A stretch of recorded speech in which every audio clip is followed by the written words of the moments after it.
Welcome to ज्ञान दर्शन classes. तो आज बात करते हैं, देखिए, सिंधु घाटी सप्ताह की। जो अभी लास्ट वीडियो थी केवल उसमें सिंधु घाटी सप्ताह के बारे में हमने थोड़ा बाहर से चर्चा करी थी बस। आज हम इसके बारे में विस्तार से पढ़ेंगे। तो देखिए, सबसे पहले सिंधु घाटी सभ्यता। तो सिंधु घाटी जो सभ्यता थी यह एक नगरीय या शहरी सभ्यता थी। पहला पॉइंट, सिंधु घाटी सभ्यता यह एक नगरीय या शहरी सभ्यता थी। दूसरा पॉइंट, सिंधु घाटी सभ्यता में लिपि तो मिली लेकिन उस लिपि को आज तक भी पूर्ण रूप से पढ़ा नहीं जा सका। हालांकि इसे पढ़ने के लिए कई बार कोशिश करी गई है, ठीक है, लेकिन पूर्ण रूप से ये लिपि अभी तक भी नहीं पढ़ी गई। इसके अलावा सिंधु घाटी सभ्यता में क्वेश्चन देखो बार बार ये पूछा जाता है कि ऐसी कौन सी धातु है जिसका वर्णन सिंधु घाटी सभ्यता में नहीं मिलता, तो वो थी लोहे की। लोहे धातु का जो है सिंधु घाटी सभ्यता में वर्णन नहीं मिलता। दूसरा पॉइंट, अगर सिंधु घाटी सभ्यता की बात करें, सिंधु घाटी सभ्यता में जो सबसे पूजनीय जो पशु माना गया वो था वृषभ, मतलब बैल। जो कुब्बड़ वाला बैल था वो सिंधु घाटी सभ्यता का सबसे पूजनीय पशु था। जबकि अगर वैदिक काल की बात करें तो वैदिक काल में इस वृषभ की जगह, बैल की जगह गाय को सबसे ज्यादा पूजनीय माना जाने लगा। आगे चर्चा करेंगे जब हम वैदिक काल पढ़ेंगे। इसके अलावा सिंधु घाटी सभ्यता में लिंग पूजा, मूर्ति पूजा, इन सब का जो है योगा वगैरह इन सब का प्रचलन था। इसके अलावा बात करते हैं, देखो, सैंधव स्थल है उनकी विशेषता। सबसे जो मोस्ट इंपोर्टेंट क्वेश्चन बनता है वो यहीं से बनता है, सैंधव स्थल और उनकी विशेषताएं। तो सैंधव स्थलों की बात करें तो सबसे पहला जो स्थल आता है इसमें वो आता है हड़प्पा। और अगर बात करें सिंधु घाटी सभ्यता के थोड़े से इतिहास की, तो इसका इतिहास था कि जब भारत के अंदर रेलवे लाइन बिछाई जा रही थी, लॉर्ड डलहौजी के समय की घटना है। उस समय भारत के उत्तर पश्चिमी क्षेत्र, इस वाले क्षेत्र पे जो पाकिस्तान, जम्मू कश्मीर पाकिस्तान, इस तरफ का जो क्षेत्र पड़ता है पंजाब वगैरह का, ठीक है, तो इस स्थान पे खुदाई चल रही थी। तो वहां पे खुदाई करने से कुछ मृद भांड यानी कि मिट्टी के बर्तन, कुछ सामग्री मिली, ठीक है। तो उन सब सामग्री को इकट्ठा करा गया और सबसे पहले इकट्ठा करके एक अंग्रेज व्यक्ति था जिसका नाम था अलेक्जेंडर कनिंघम, ठीक है। उस अलेक्जेंडर कनिंघम के नेतृत्व में जो है उस पर रिसर्च चली, लेकिन कोई जो है उसका परिणाम नहीं निकला। इसलिए भारतीय पुरातत्व विभाग का जो जनक माना जा वह है अलेक्जेंडर कनिंघम को, ठीक है। लेकिन बाद में क्या हुआ, और बहुत सारी वस्तुएं मिली वहां से, तो उन सब वस्तुओं को मिला के जो है इकट्ठा करा और उन पर जो है विस्तार से जो है अध्ययन हुआ। उसके बाद सिंधु घाटी सभ्यता के अंदर जो मिलने वाला पहला जो नगर था उसका नाम था हड़प्पा, ठीक है जी। इस सिंधु घाटी सभ्यता को हड़प्पा सभ्यता भी इसी की वजह से कहा जा, क्योंकि वो पहला नगर था, पहला स्थल मिला। बात करते हैं खोज की, तो इसकी जो खोज करी थी दयाराम सहनी ने करी। दयाराम सहनी ने इसकी खोज करी सन 1921 में। ये स्थल पड़ता कहाँ है, ये स्थल है पाकिस्तान के पंजाब के, है ना, मांटगोमरी जिले में। यानी कि पाकिस्तान के अंदर जो पंजाब प्रांत है उसके मांटगोमरी जिले में जो है ये स्थल था। वर्तमान में इस मांटगोमरी जिले को बोला जा साहिवाल जिला। तो वर्तमान में कहाँ हुआ मांटगोमरी जिला, साहिवाल जिला। और ये जो हड़प्पा सभ्यता थी ये मिली है हमें रावी नदी के बाएं तट पर मिली। अगर हम बात करें हड़प्पा सभ्यता के उपनाम, तो इसके दो उपनाम थे, एक तोरन का नगर और दूसरा था अर्ध औद्योगिक नगर। पहला तोरन का नगर और दूसरा अर्ध औद्योगिक नगर, ठीक है। ये था हड़प्पा के बारे में। अब बात करते हैं कि हड़प्पा से हमें क्या क्या प्राप्त हुआ, ठीक है। तो सबसे पहले देखते हैं हड़प्पा के अंदर जो है तांबे की जो मानव आकृति मिलती है वो हड़प्पा काल से मिलती है। पैमाना हड़प्पा काल से मिलता है। छड़, तराजू, ये सब जो थी ये लोहे की नहीं थी, क्योंकि लोहा तो इस काल में पाया ही नहीं गया। तो देखते हैं ये सब तांबे की थी। इसके अलावा अगर गधे की हड्डी का साक्ष्य देखें तो वो भी हमें हड़प्पा से मिलता है। दूसरा सिंगारदान, अगर सिंगारदान की बात करें, सिंगारदान में 6 लड़ियों वाला सोने का हार यहीं से मिलता है। सिंगारदान उसी के अंदर मिला था 6 लड़ियों का सोने वाला हार। इसके अलावा बात करते हैं यहाँ पे R37 समाधि स्थल, ये एक समाधि थी, ठीक है, जहां बहुत सारे जो व्यक्ति थे उन्हें दफनाया गया था एक निश्चित दिशा में, इसी को बोला गया R37 समाधि। तो R37 समाधि का जो साक्ष्य मिलता है ये भी हमें हड़प्पा से मिलता है। ताबूत में दफनाने का जो साक्ष्य मिलता है ये भी हमें हड़प्पा से ही मिलेगा। इसके अलावा हड़प्पा से मिलती है हमें उर्वरता की देवी। उर्वरता की देवी अर्थात एक मूर्ति थी जिसके गर्भ से जो है एक पेड़ उगता हुआ दिखाया गया था। तो इतिहासकारों ने ऐसा माना कि ये जो है ये उर्वरता की देवी रही होंगी, ठीक है। तो ये सब थे हड़प्पा से, हड़प्पा काल में पाए जाने वाली कुछ सामग्रियां या कुछ महत्वपूर्ण तथ्य। इसके अलावा बात करते हैं नेक्स्ट, हड़प्पा काल में जो था नगर नियोजन। नगर नियोजन, तो नगर नियोजन में दो थे।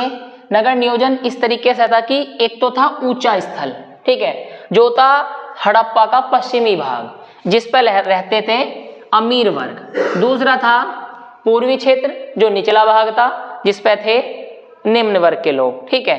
तो इस प्रकार से ये नगर नियोजन था, ये था हड़प्पा से संबंधित कुछ जानकारी।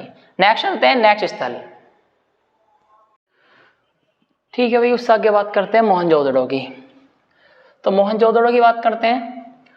सबसे पहले मोहनजोदड़ो की जो खोज करता थे वो थे रखालादास बैनर्जी, ठीक है। सबसे पहले इससे पहले 1921 में दयाराम साहनी ने खोज करी थी हड़प्पा स्थल की, और ये सिंधु घाटी सप्ताह में मिलने वाला दूसरा स्थल था मोहनजोदड़ो। खोजकर्ता इसके होंगे रखालादास बैनर्जी। कब हुई? 1922 में। स्थल ये कहाँ है? तो ये पाकिस्तान के सिंध प्रांत के लरकाना जिले में स्थित है और सिंधु नदी के दाएं तट पर है। तो जो ये हमें मोहनजोदड़ो जो सभ्यता मिलती है ये पाकिस्तान के सिंध प्रांत के लरकाना जिले में और सिंधु नदी के दाएं तट पर। बात करते हैं इसके उपनाम की।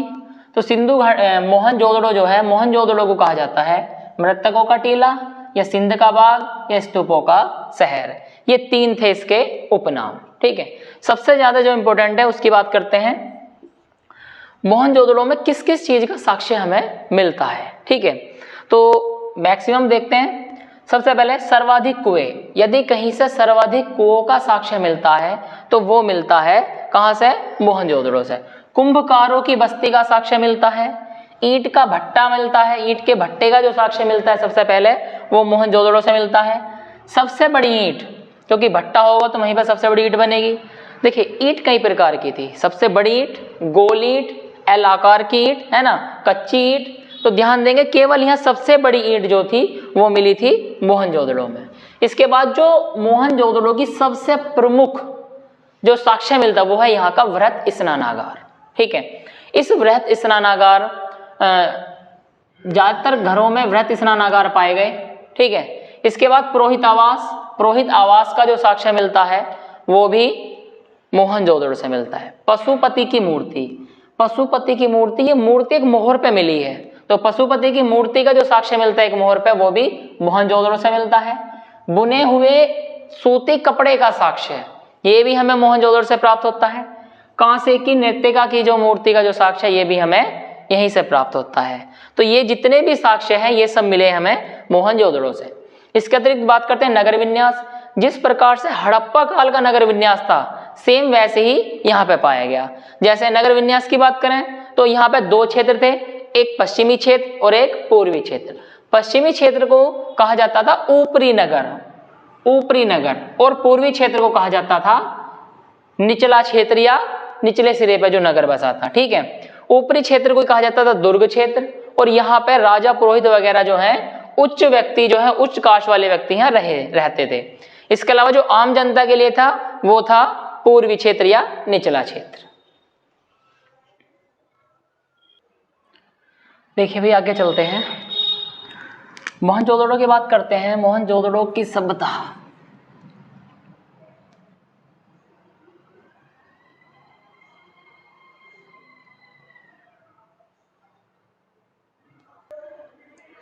ठीक है। चन्हुदड़ो, बात करते हैं चन्हुदड़ो की, ठीक है। यानी कि सिंधु घाटी सभ्यता का जो अगला स्थल है वो है चन्हुदड़ो, सॉरी। इसके बारे में देखते हैं। सबसे पहले नदी, तो ये कहाँ था? तो ध्यान देंगे ये था सिंधु नदी के बाएं तट पे। कहाँ होगा ये? सिंधु नदी के बाएं तट पर। ठीक है जी। अब इसका जो उत्खनन करा होगा, ठीक है, अगर बात करें इसकी खोज की, यहाँ 2 पॉइंट हमें नोट करने पड़ेंगे। तो खोज, इसकी जो खोज करी थी, और एक इसका उत्खनन। ठीक है, तो इसकी खोज की बात करें तो इसकी खोज हुई थी 1931 में एमजी मजूमदार, इन्होंने इसकी खोज करी। जबकि जो इसका उत्खनन करा, इसका उत्खनन हुआ था 1935 में, और वो करा था मैके ने, अर्नेस्ट मैके।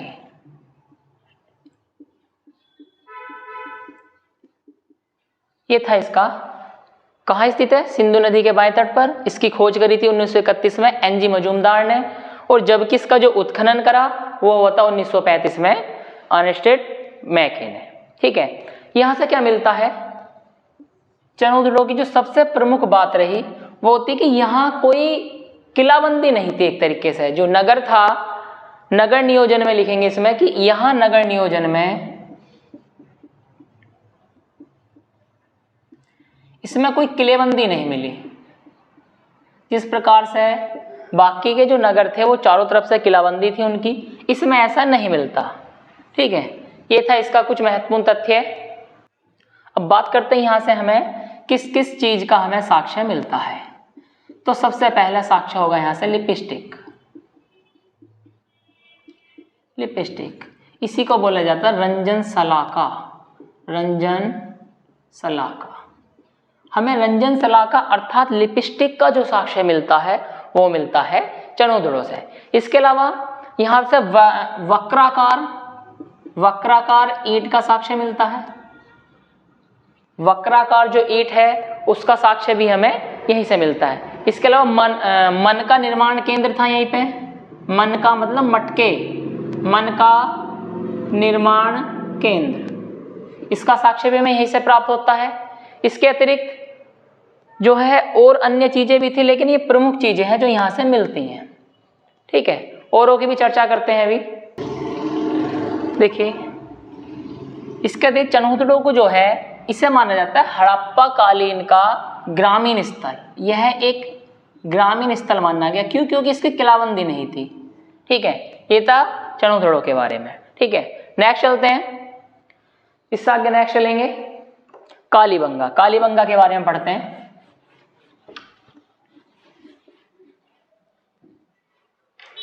देखते हैं कालीबंगा।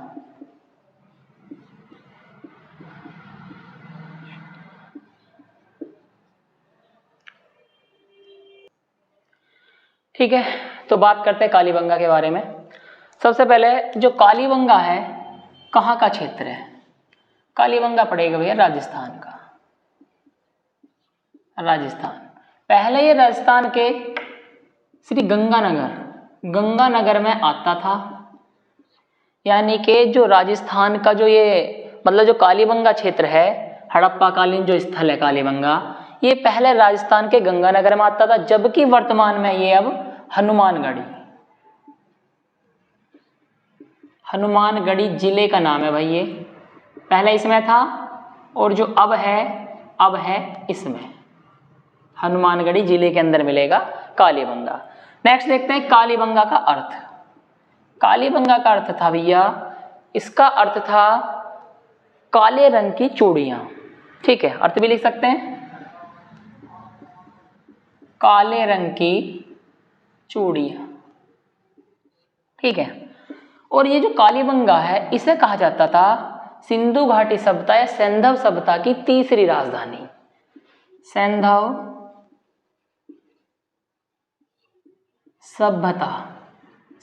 सभ्यता की तीसरी राजधानी। अब आप देखेंगे कि पहली राजधानी कौन थी, पहली और दूसरी। यानी कि सैंधव सभ्यता की जो सबसे शुरू में जो हमें स्थल मिले हड़प्पा और मोहनजोदड़ो, इन्हीं को कहा जावे है जुड़वा राजधानी, या कह सकते हैं सिंधु सभ्यता की, सैंधव सभ्यता की, ये भी दोनों राजधानी थी। और तीसरे नंबर पर आती है कालीबंगा। अब बात करते हैं कि यहाँ से हमें जो है साक्ष्य कैसे कैसे मिलते हैं। देखिए बात करते हैं कालीबंगा यहाँ से मिलने वाले साक्ष्यों के बारे में। थोड़ा सही सा लिखते हैं भाई। साक्ष्य कालीबंगा,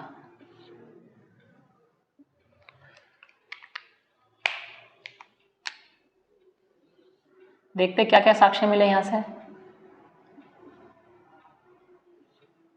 साक्ष्य की बात करें नंबर 1, यहाँ से मिलती है बेलनाकार मोहर। बेलनाकार मोहर का साक्ष्य यहीं से प्राप्त होता है हमें। इसके अलावा यहीं से प्राप्त होती है हमें ऊंट की हड्डी का साक्ष्य। ऊंट की हड्डी का साक्ष्य यहीं से प्राप्त होता है।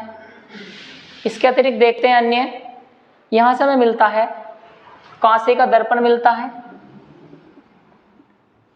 कांसे का दर्पण यहीं से मिलता है। हाथी दांत का साक्ष्य, हाथी दांत। अन्य देखते हैं, इसके अन्य साक्ष्य देखते हैं। यहीं से मिलता है अग्नि कुंड का साक्ष्य। अग्नि कुंड का साक्ष्य, ठीक है जी। अग्नि कुंड के बाद यहां से मिलता है एक युगल समाधान का साक्ष्य। युगल समाधान मतलब एक साथ पेयर में, यानी कि 2 को एक साथ दफनाया गया, ठीक है। तो यहीं से मिलता है युगल समाधान। युगल समाधान का साक्ष्य मिलता है। इसके अलावा शल्य चिकित्सा का साक्ष्य मिलता है यहीं से। शल्य चिकित्सा, ठीक है जी। तो इतने साक्ष्य हमें यहाँ से प्राप्त होते हैं। और इसके अलावा जो सबसे प्रमुख साक्ष्य है वो यहाँ से मिलता है जुते हुए खेत का साक्ष्य। जुते हुए खेत का साक्ष्य ये भी हमें प्राप्त होता है कालीबंगा से, ठीक है। नेक्स्ट चलते हैं। फिर देखिए आगे बात करते हैं लोथल की, ठीक है। थोड़ा जल्दी करते हैं। तो लोथल जो है वो है भोगवा नदी के तट पर स्थित, ठीक है। और भोगवा नदी कहाँ पड़ेगी? गुजरात के अंदर, ठीक है। गुजरात की जो खंबात की खाड़ी है वहां पे पड़ेगी भोगवा नदी, और वहीं पे यह स्थल हमें प्राप्त हुआ। और ये हड़प्पा काल का एकमात्र बंदरगाह स्थल है, ठीक है। इसकी जो खोज करी थी वो SR राव ने करी थी 1954 में। इसके अलावा इस लोथल बंदरगाह को कहा जाता है लघु हड़प्पा। इसी को कहा गया लघु हड़प्पा। देखते हैं यहाँ से क्या क्या साक्ष्य मिलते हैं। यहाँ से मिलते हैं रंगाई कुंड, ठीक है, सुई धागा, ओखली और फारस की मोहर। क्योंकि यहाँ से जो है फारस की खाड़ी के लिए व्यापार होता था, ठीक है, इसलिए यहाँ से प्राप्त हुई है फारस की मोहर। ये इंपॉर्टेंट है इसमें। नेक्स्ट चलते हैं धोलावीरा। तो जो धोलावीरा है ये भी कहाँ पड़ेगा? ये भी कच्छ की खाड़ी गुजरात में पड़ेगा, ठीक है। और इसकी जो खोज करी थी वो JP जोशी ने करी थी। उसके अलावा यहाँ से जो साक्ष्य मिलते हैं हमें जल संरक्षण का साक्ष्य मिलता है, और इसके अतिरिक्त सुनामी, गिरगिट और नेवले का साक्ष्य। ये सभी साक्ष्य हमें प्राप्त होते हैं कहाँ से?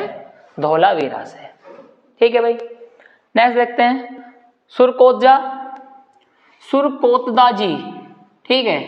ये जो है ये भी कच्छ की खाड़ी में स्थित है, और इसकी खोज करी थी JP जोशी ने, और यहां से हमें प्राप्त होते हैं घोड़े की हड्डी का साक्ष्य, ठीक है। नेक्स्ट देखते हैं, देखिए नेक्स्ट देखते हैं राखी गढ़ी। राखी गढ़ी, राखी गढ़ी के बारे में देखते हैं। देखो ये जो क्षेत्र है ये पड़ता है हरियाणा के अंदर। हरियाणा में जिंद जिले में, ठीक है जी। हरियाणा के जिंद जिले में ये पड़ता है। इसकी अगर खोज की बात करें, इसकी खोज तो भैया 1969 में करी थी सूरजभान ने। 1969 सूरजभान।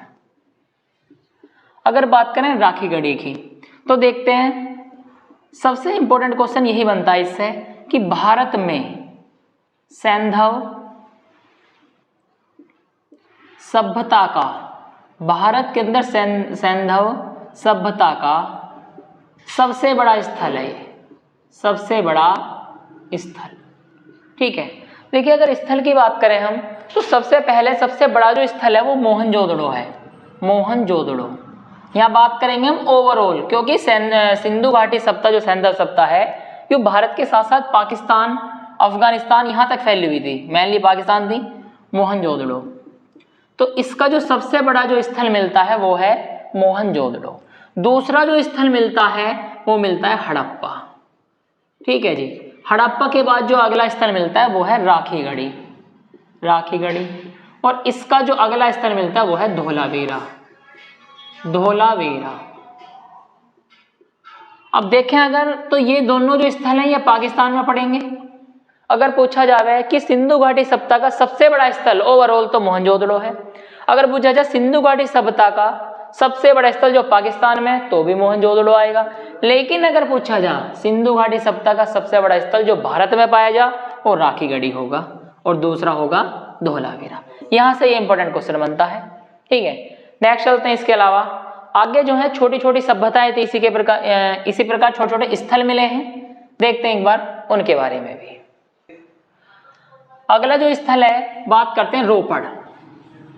अगला स्थल है इसके बाद रोपड़। कहाँ पड़ेगा ये? पंजाब का, पंजाब क्षेत्र में पड़ेगा रोपड़। ठीक है जी। अगर बात करें खोज तो 1950 इसकी खोज हुई थी, 1950 में। किसने करी थी? नाम था बीबी लाल। बीबी लाल ने 1950 में खोज करी। अगर रोपड़ की बात करें तो स्वतंत्रता के बाद, स्वतंत्रता के बाद मिलने वाला पहला स्थल, मिलने वाला पहला स्थल कौन सा था? वो था जी रोपड़। ठीक है, नेक्स्ट देखते हैं। नेक्स्ट इसी प्रकार आलमगीरपुर है, मंडी है, हुलास है, नौसारो है, दैधरी है, ये छोटे मोटे हैं और ठीक है, इनसे ज्यादा साक्ष्य नहीं मिलते। पेपर में जो ज्यादातर पूछा जाए वो यही स्थल थे। ठीक है।